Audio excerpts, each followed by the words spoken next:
Welcome to another of Omnisend's daily tip series where in roughly 3 minutes or less, we'll give you actionable tips on ways to improve your email and SMS marketing program and make you better marketers.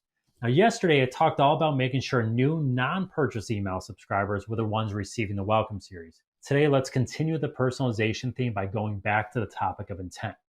Remember last week when I said those traditional managed preference forms in a welcome series were outdated? After all, no one wants to interrupt their shopping journey to fill out forms. Well, if they don't tell you their preferences, how will you ever know? Well, the answer is as old as email marketing itself, the click. That's right, the click. Think about all the things a click can tell you about their interest and intent. Did they click on the men's or women's product link?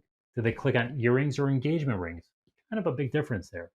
Maybe they clicked on the gifts for her link. What matters here is that each click tells you something about the shopper's intent. Now, this type of user behavior is the modern day preference center. You can use this information to determine the next message the subscriber will receive.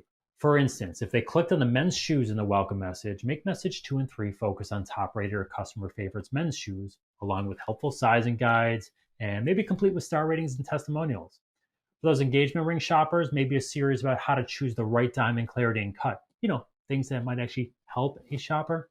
Creating a welcome series based on click activity will provide them with a more relevant and guided customer journey.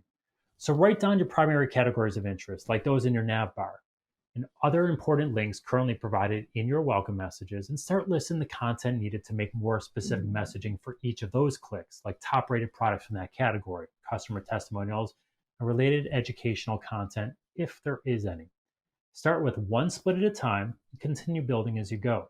Now, setting up this automation is as easy as creating a couple of very simple segments or a couple of splits right inside the automated workflow itself. This can be done in as little as 5 minutes in the right marketing platform, like Omnisend, wink, wink. That's it. A modern day preference center and welcome series that's focused on the subscriber's immediate interests. Tomorrow, I'll be discussing the importance of SMS inside the welcome series, so be sure to check back. Thanks for tuning into this episode of the Daily Tip Series. Feel free to let me know if you have any questions, and until next time, happy marketing.